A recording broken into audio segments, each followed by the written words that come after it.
একটু শীত শীত বাতাস, চাঁদের আলো, একটা বড় ফাঁকা মাঠ, আবছা আলো, আধো ছায়া, ভেজা ভেজা সবুজ ঘাস, আর ওখান থেকে একটু দূরে নদীর বাঁক, রূপলি জলে ছোট ছোট ঢেউ, ওপারের গাছগুলো সব চুপচাপ। জোছনার আদরে সবাই নির্বাক হয়েছে এখন। ওখানে তোমার সাথে একবার চা খেতে যেতে ইচ্ছে হয়েছিল। সময়টা এমন যে তোমার চোখে বিরক্তি বা করুণা নেই, ভীষণ আনন্দ আছে, আমার সাথে থাকার আনন্দ। সেই আনন্দ সংক্রামক হয়ে ছড়িয়ে পড়েছে সবখানে, মাঠে, নদীতে, আকাশে, তারায় তারায়।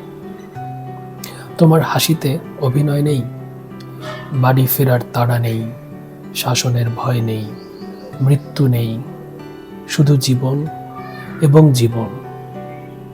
এক অসীম জোছনার রাত, প্রেমের গাঢ় আবেগ আছে, নীরবতা নষ্ট করার কেউ নেই, হিংসুক নেই, প্রতারণা নেই, প্রতিযোগী নেই, ঠিক স্বপ্নের মতো। তুমি, আমি, ঘাস, নদী, চাঁদ আর বাতাস, আমরা।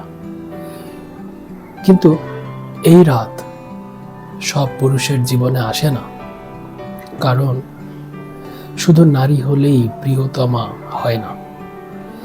চোখের ভাষা পড়তে জানতে হয়, লুকানো কথা বোঝার ইচ্ছা থাকতে হয়, নীরবতার ভাষা জানতে হয়, শুনতে জানতে হয়, বলতে জানতে হয়, হাসতে জানতে হয়, কাঁদতেও জানতে হয়, রাগ হতে হয়, রাগ করাতে হয়, অপেক্ষা করতে হয়, অপেক্ষায় রাখতে হয়, এরকম আরো অনেক কিছু।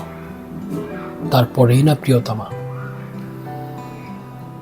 শুধু নারী হলেই প্রিয়তমা হয় না, চোখে কাজল দিলেই কাজল রেখা হয় না।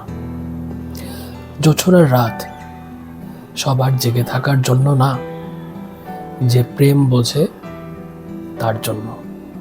সবাই প্রেম বোঝে না, তাই সব স্বাদ পূরণ হবে না আমাদের কিছু স্বাদ কবিতা হয়ে যাবে, কবিতা হয়ে থাকবে।